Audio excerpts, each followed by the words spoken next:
So, what is Agile? Years ago, I was working for a company that developed custom software solutions for large enterprises. And my role was a traditional project manager. I worked with account managers, the development team. I worked with trainers, et cetera. And it was pretty cool, but I noticed that there was really never any room to pivot. We worked with these companies on a contractual basis, and oftentimes when a change was needed, it resulted in us either creating an addendum to the contract, or we had a very stringent change management process. And so I thought to myself, there's got to be a better way to do this. So I started to do research, and that's when I came across Agile. Um, and there, I thought this process is efficient. It's definitely going to be better. I'm going to do this. But I come to learn that Agile wasn't what I thought it was. Um, so I want to share some misconceptions that some things that I thought originally what Agile was. It's definitely not a framework or a methodology. Sometimes I hear people say that Agile is a buzzword. It's not a buzzword. It's not it's not a fashion trend, something you can just typically take off.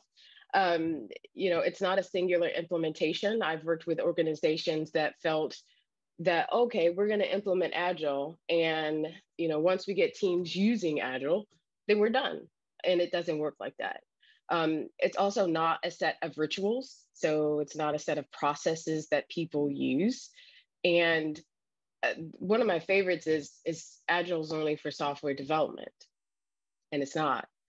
And the last thing is Agile is easy to adopt, and it's not.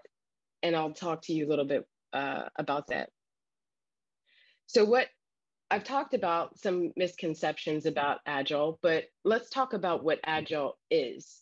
It's a powerful mindset that enable it's a powerful mindset that enables us to quickly respond to change in order to succeed in an uncertain and turbulent environment.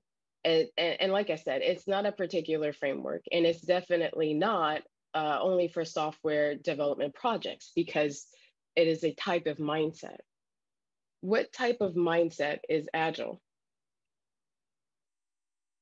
Agile is a growth mindset. So early in my journey, I used to believe that using a particular framework made me Agile. It meant that I was Agile. But I didn't realize that I was still holding on to the traditional command and control mindset.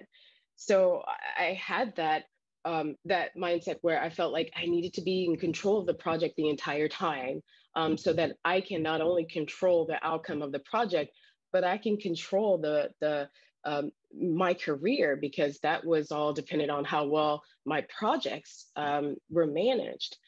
But I soon learned that having the mindset, that command and control mindset, was really hindering not just my ability to grow, but also my team's ability to grow. And it prevented us from being able to fail, learn, and grow together as a team. So that's really where I had the light bulb turned off.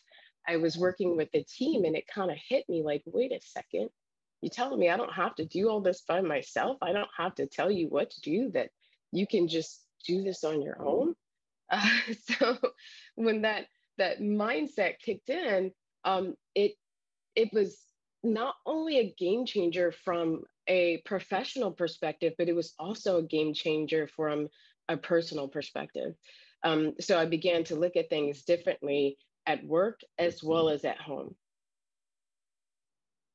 So, Agile allows us to continuously learn and be open to new ideas. So if we're open to new ideas, the opportunity for growth is there. Agile allows us to embrace challenges in order to learn something new. So don't, don't keep fear from, don't allow fear to keep you from taking a challenge, because you never know what the reward may be. For example, if you're in a situation where you have your manager come and say, hey, I have this new project, I really need someone to take this on. If you're apprehensive about taking that project because you're afraid to fail, then you're probably missing out on not just an opportunity to learn and grow, but you just, that reward behind it, you just don't know what that looks like. And so having an agile mindset empowers us to be brave, to take those uncertainties, head on. And, last but not least, it allows us to celebrate both successes as well as celebrate the failures.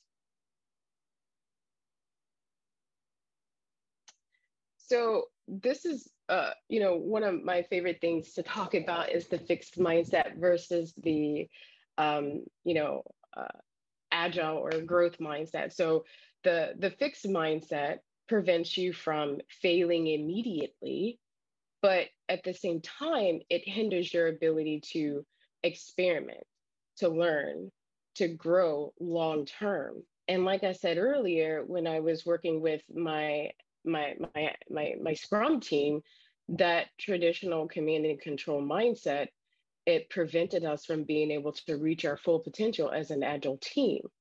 And you know, with that fixed mindset, I avoided those new experiences. Um, and it just going just beyond work, it also impacts how you take on challenges outside of work. So how you may take on challenges at home, or in your community. Another thing that the fixed mindset typically does is, it can make us feel threatened by other success. And you'll hear me talk about this a little bit more. So with the growth mindset, you tend to view the world differently. It's not just what's immediately in front of you. You start to think, okay, this is, the world's much bigger than I. And if you're working on a team, that means you're going from focusing on just yourself to focusing on what's best for the team.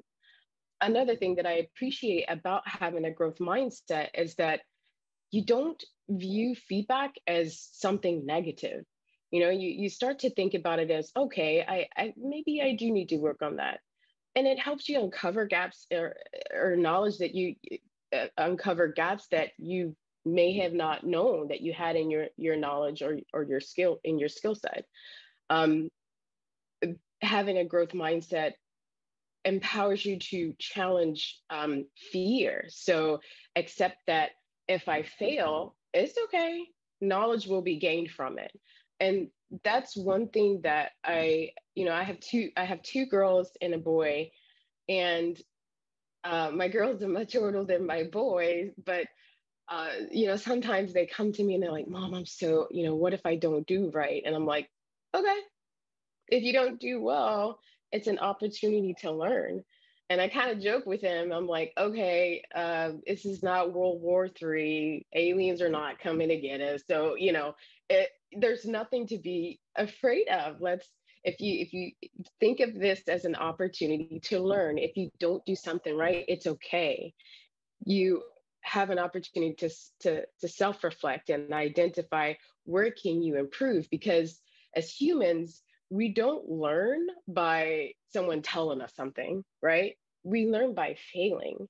And from a child, unfortunately, a lot of the times, and especially in schools, you hear me talk about this in a little bit, we're kind of taught that failure is a bad thing. And it's not, it's just an opportunity to learn. So in order for us to, succeed, and one of the biggest keys to success is being able to identify a growth mindset versus a fixed mindset. So am I afraid to take on this challenge because I'm afraid to fail? Or am I motivated by this challenge? Like, okay, let's take this challenge head on. We're doing this. So again, agile is it's all about growth and opening your mind to working with others and embracing others and growing with them and learning and not being afraid to fail and taking those challenges on. We're not going to give up because we're frustrated. Again, it's just, all right, I tried, let's try again. I'm not for sure if you guys have heard about this, but Carol Dweck did a study. So basically, there was this school in Chicago that she discovered did not give children the typical grade of an F.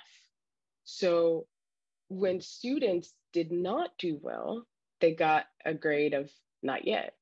So she did a study with how children coped with challenge. So she took a bunch of 10-year-olds and she gave them a challenge that she knew was too hard for them. And so some of the kids was like, wow, I love challenges. Let's do this. And some of the other kids did not. They were very apprehensive about taking this challenge on. So what she learned was after the first round of taking this challenge on, she learned that the kids that had a growth mindset, they did better than those that had a fixed mindset. And another thing that I found interesting was that the kids that had a fixed mindset, when they didn't do well, they admitted that the next time they're like, okay, well, the next time I'm just going to cheat. And she also learned that, some of the kids with a fixed mindset was like, well, they looked for other kids who didn't do as well as them, just to make them feel good about themselves. So when you think about that, like where does that take us to today, and how we interact with each other, and how do we work with our team members, how do we work with our students? So this is just a really good example of a growth mindset versus a fixed mindset. And another thing that I almost forgot to mention was that when scientists were studying the brain development of these kids, and so they noticed that the kids that had a fixed mindset didn't have as much brain activity as the kids with the growth mindset. So to me, that's some serious agility. Like, okay, again, this is a challenge. This is fine. I'm going to take this head on. If I fail, I fail. It's okay. And again, it's such a powerful thing. And this is a study that I wanted to share with you guys in case you hadn't heard of it yet. So to get to this shift in our mindsets, what does that mean?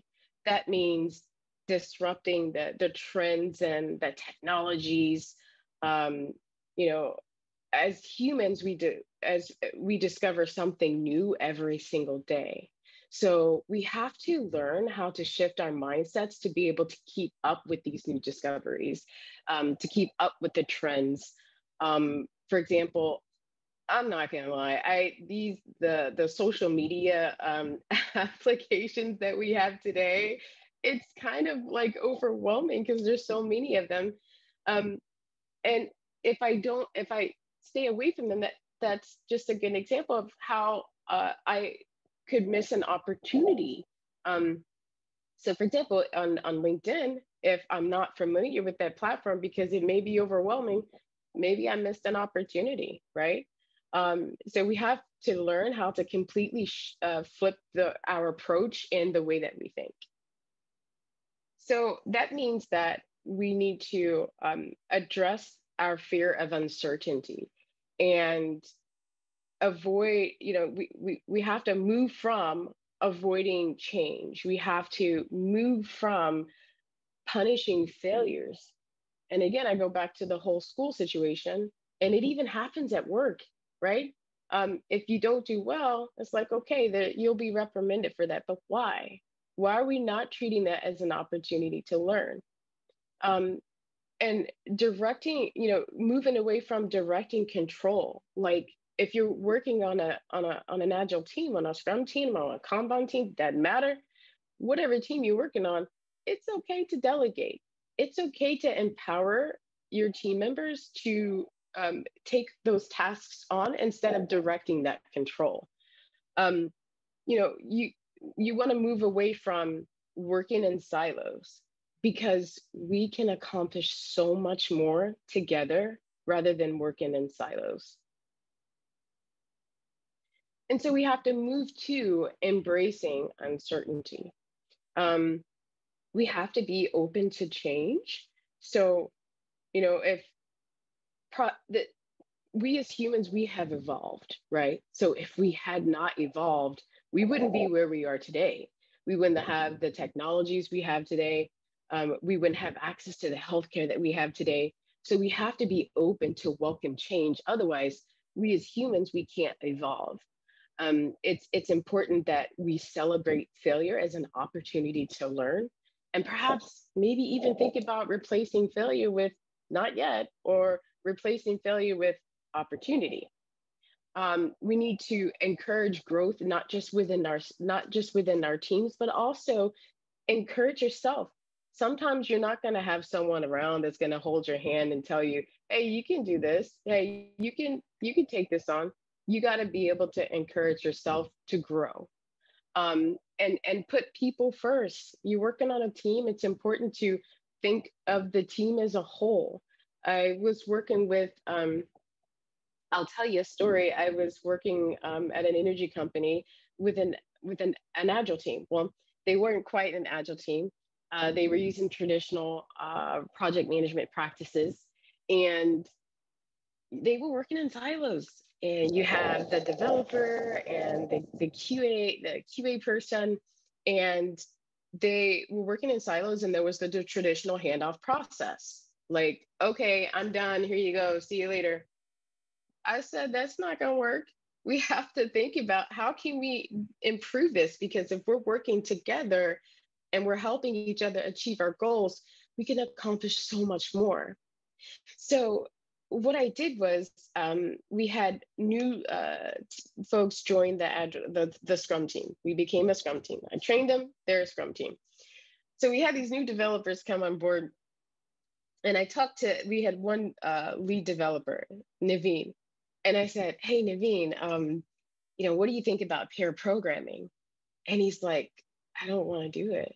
I'm like, "Why?" He's like, I just think it's a waste of time." And I explained to him the benefits of pair programming, and how it can also help the new developers get up to speed, and we can accomplish more together. We can improve our velocity. We can get established as a team. And he really did not want to do it. So I let it go, and a sprint went by. And so the next sprint, I came to him again. I'm like, "Hey, what do you think about this? You don't have to do all the work. You can share the workload. You can improve your work-life balance. You don't have to be here working late." So finally, he was like, "Okay." And I'm like, "Okay, cool." Because, we only have something to gain here. And this isn't a situation where I'm going to ask you to do this and this is fixed in stone. If you don't like it, we'll have to do it again. But the cool thing was that after the sprint ended, not only did he liked it, but he appreciated it. And this actually became standard with the team. And this kind of leads to the collaboration piece, because along with them growing as developers and learning from one another, I also coach them to help out our QA person. Because again, we're not going to be in a situation to where you're developing, "Oh, I'm done, here you go, see ya." And sometimes, our QA person would have a pretty decent amount of stuff to test. And so one day I said, "Hey, what do you guys think about helping him out with testing?" And they're like, "Oh, I don't do that." I'm like, "Can you learn?"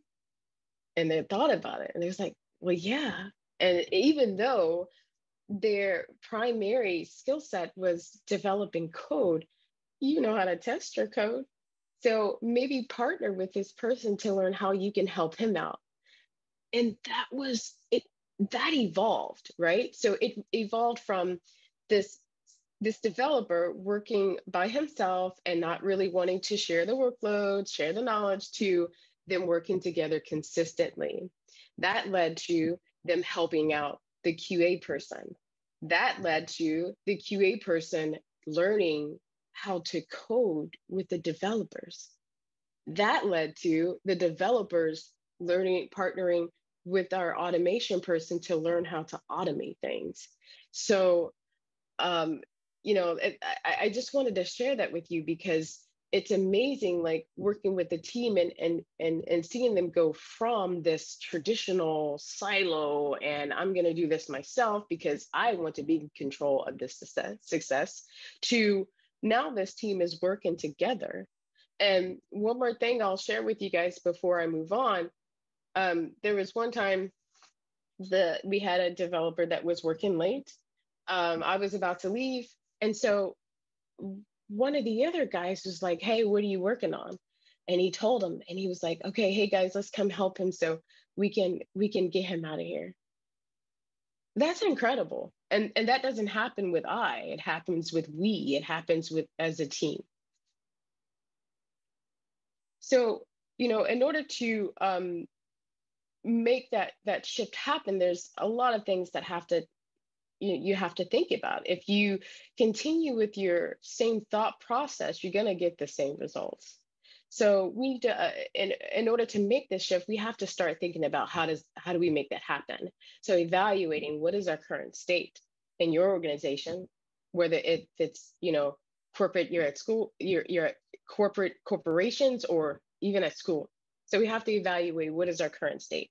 Um, Understand and set your vision, make it visible so that everyone's on the same page with what the vision is. Empower yourself, because again, sometimes you're not going to have someone there to empower you. So you have to be able to empower yourself and empower people around you. Prioritize what matters most, focusing on people over traditional processes, being able to embrace change, and being able to remove barriers that will keep you from moving forward. So, one thing I want to touch on is, environments. So, if we are trying to shift our mindsets and the mindsets of those around us, we have to also think about what type of environment is needed. We need to create an environment that values people, again, over rigid processes. We need to be able to provide students or our team members with helpful tools and technology that's going to help, that's going to, increase the likelihood of success for them. We're going to encourage transparency while providing psychological safety. It means embracing growth through failure, through learning. It's okay to fail. We all fail. It's just an opportunity to learn. Being open to change, like I said, same process gives the same results, and be open to learning from others. So sometimes throughout my career, I've run into a couple of folks that felt like because they were in a senior leadership status that they couldn't learn from others, and that's really not the way to think, because I don't know about you, but when I get in the room with a bunch of folks, I'm definitely not the smartest person in the room. And so when you approach things like that, you're not only able to learn more, but you're able to empower others to have a voice as well.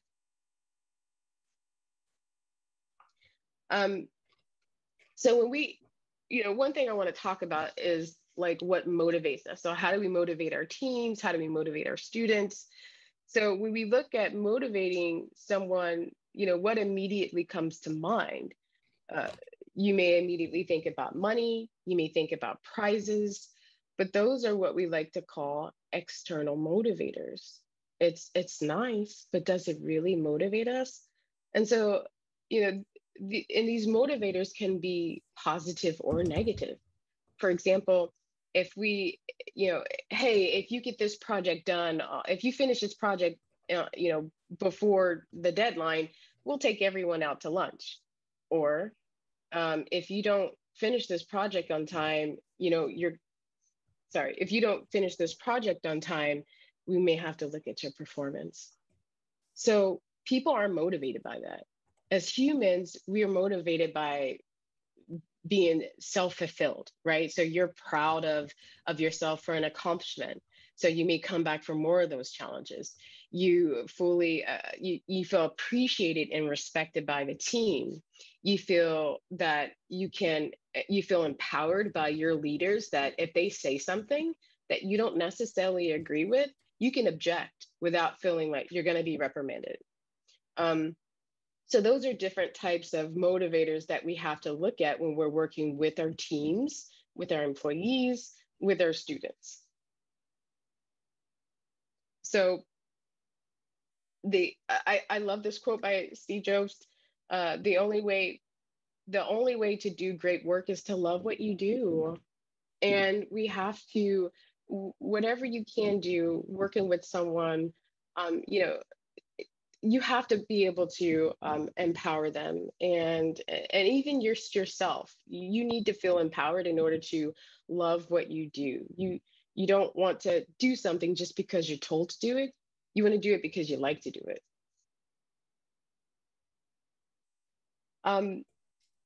So here I want to talk about culture. This is really another one of my favorite topics. Um, so culture, ideas, beliefs, and behaviors of a particular organization or group, or sometimes they're groups within an organization. And there are also habits that people have formed over time, and how people respond to challenge or pressure or discomfort. I like to say culture is behavior that leadership allows. And I say that because culture eats strategy for breakfast. I'm pretty sure most of you guys have heard this, but to be honest, it doesn't just eat it for breakfast. It's lunch, it's dinner, it's dessert. So for those who are actively coaching or on an agile team, or just in general, you're trying to implement a strategy at your organization, I'm sure you've run into situations that kept you or your teams from being able to mature or move forward. So, it's, because we've got, and this happens because as humans, we like to do what we're comfortable with. We like to do what we feel that works. And let's be honest, generally humans, we don't like change. So because we don't like change, there's the fear of the unknown, right? And culture affects how organizations are able to align with strategy. So talking about culture shift. So what are some things that we can do to help prepare our organization for that culture shift? One of the things that I like is doing an audit, or audit and the organization's culture. So if it's within your particular business unit or your department or whatnot, you can send out surveys to ask folks like, hey, we are thinking about making these changes. What are your thoughts? Or it could be, how do you currently feel? And these can be anonymous surveys, and they probably should be anonymous surveys so that people feel like they can speak up without being punished. So conducting an audit of your organization to help you identify those written and unspoken norms. Also, you need to be able to lead the change. So becoming a learning leader is really imperative. And you do that by committing to relentless, improvement and promoting a culture of innovation. You want to be able to foster that continuous learning culture. So for organizations to continue to evolve, it's imperative to, you know, uh, it's imperative to show that I'm learning. So I want you to learn too. Maybe if you're a leader within an organization, if you have a team that's going through an agile training class, or let me back up, a Scrum or a particular framework training class, maybe join them. Show them that you're open to learning just as much as they are. Another thing to think about is hiring the right attitude and for your culture. So if you're thinking about moving to an agile mindset and embracing some of the frameworks, which we'll talk about in a little bit, then you want to make sure that the new folks that you're bringing on is aligned, right? So you don't want to bring in someone that is not open to change, because that's going to hinder your organization's ability to grow. And sometimes you may want to partner with an external consultant. You may want to partner with not just someone from an agile coaching perspective, but someone who can help you make that organizational, like that shift. So maybe an organizational development coach.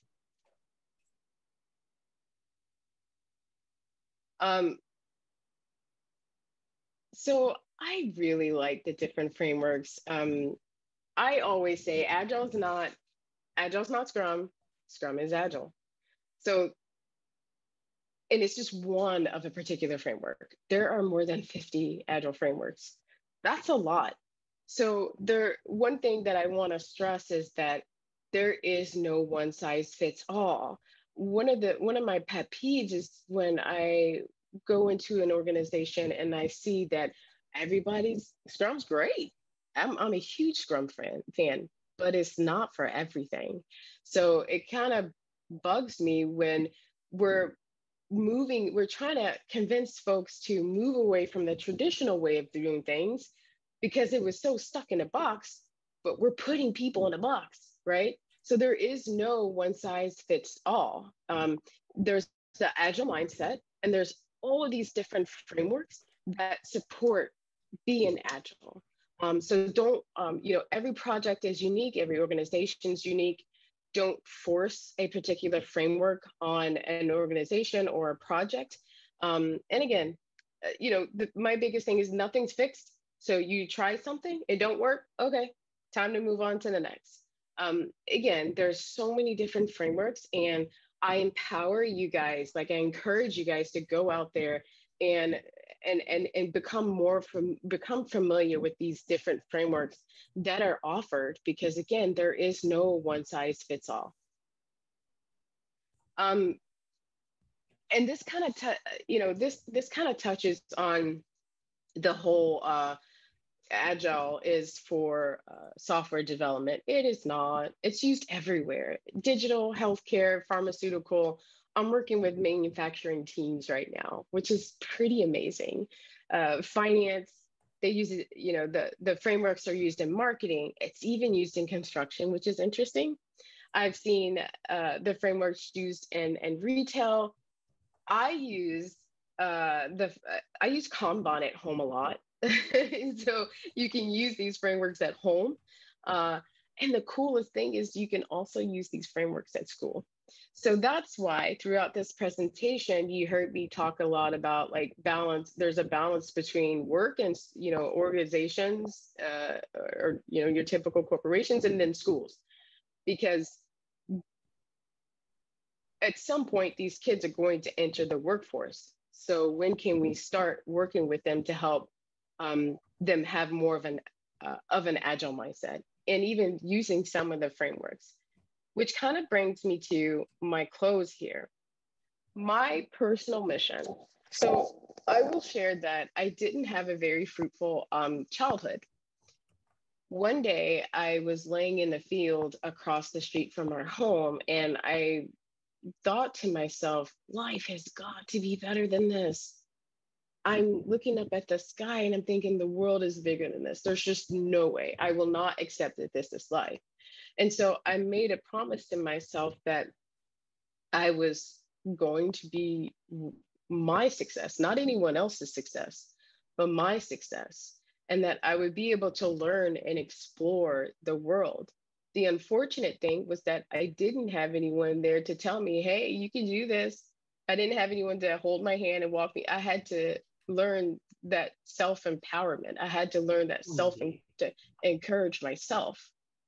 And so with that, I made a promise to myself. I said, I can, I will, and I did. And I thought to myself, I'm going to make a positive difference in someone's life.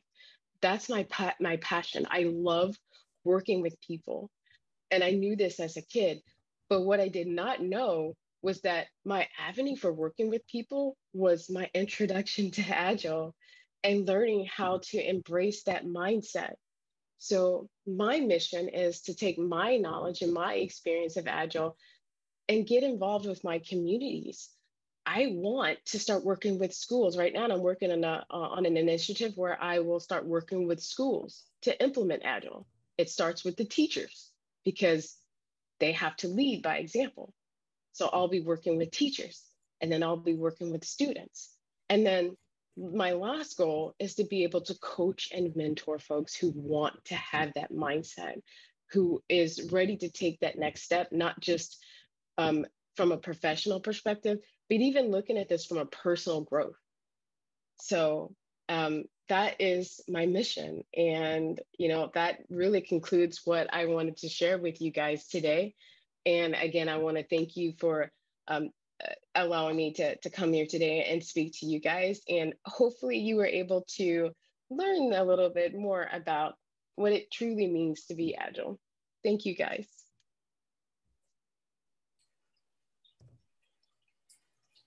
All right, is there any questions? Feel free to unmute or type them in the chat box, whatever you're more comfortable doing.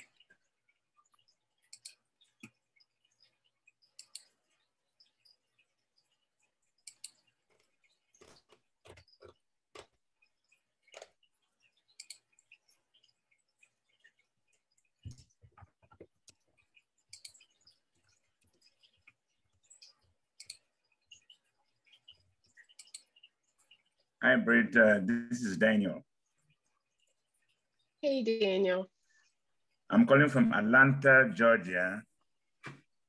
I like your presentation. Yes. I like your presentation. Very, very good. And with Agile, what can somebody, like in schools, how do you start teaching people Agile in schools? My approach, I would take the same approach with schools that I do with these corporations that I work with. It's important to start training the leadership on the mindset itself. And then from a framework perspective, identifying what type of projects they work on so that I can help them find what framework would best work for them. Because again, there is no one size fits all. Once that has been successful and the teachers and the leaderships within the school see that it's a success, it's time to expand onto the classrooms. So we take that initial trial with the teachers, with the staff, and then we'll start to expand and work with the students on firstly the mindset, and then identifying a project that they can work on where they can use one of the frameworks.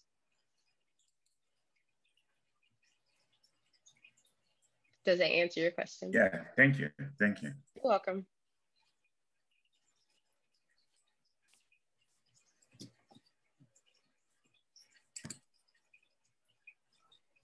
Does anyone else have any other questions? I have a lot of questions. Look, people are not talking. No, go right ahead. Go right ahead.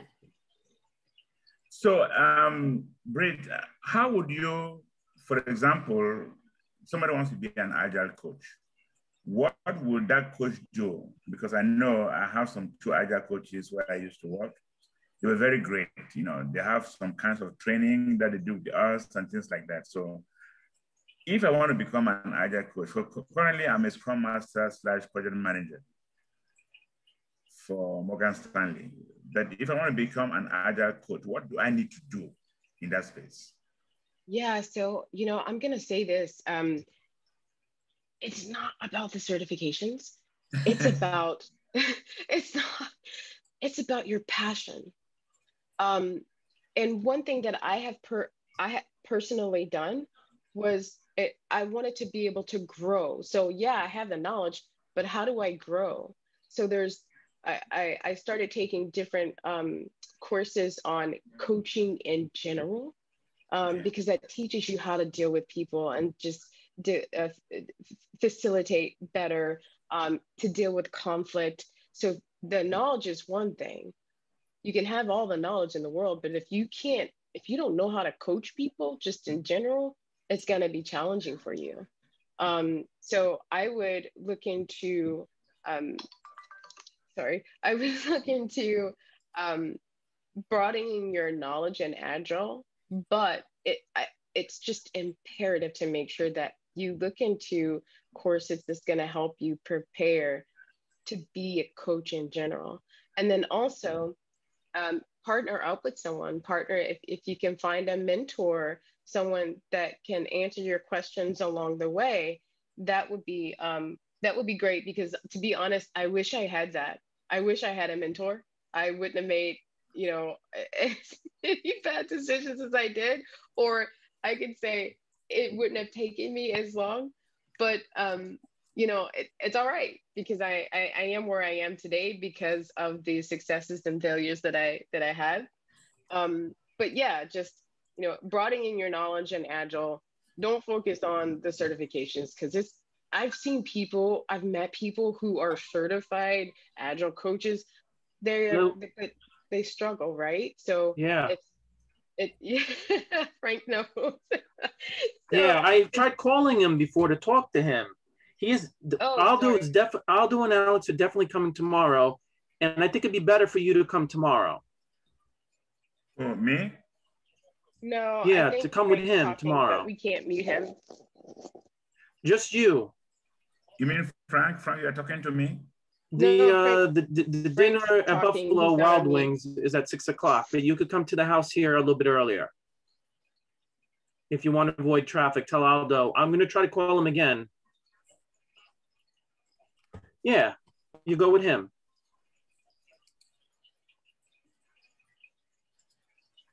Thank you, Ricky. You're absolutely right. I think Frank's ordering us Buffalo Wild Wings. Sorry, guys. But no, it's okay. I'm teasing you, Frank. So yeah, like I said, just broadening your knowledge and the different Agile frameworks. Don't get locked in one framework. I'm telling you, it's because you'll be locking yourself and others in a box. And that's the whole reason why we're trying to move forward and grow, because there is no one size fits all. So that, and then find some courses, whether it is organizational development or just coaching in different areas of coaching. So the International Coaching Federation has different avenues that you can take. So you can look into that. But again, just surround yourself with as much knowledge as you can. Read, focus on learning to be a coach in general and not specifically an Agile coach, because that knowledge is just two separate things. You combine it once you have it. And then find a mentor. Thank you. No problem.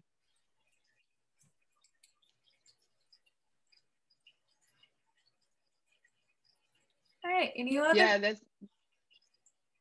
Go ahead. I was just gonna comment on Ricky's comment. Yeah, hybrids have worked best for me, and again, if you truly have that growth mindset, you're not gonna try to put everyone in a box. You got to do what works best for you. You got to do what works best for the project and what works best for the team.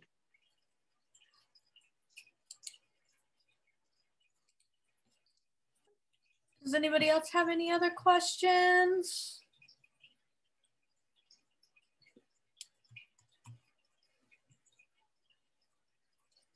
Oh, we do have one. How do you coach people with a fixed mindset? It is a process. It is definitely a process. It's not something that happens overnight, and oftentimes it's a continuous learning experience for them. Right now, I'm working with a project manager, a product manager who's new in the role, who was a project manager.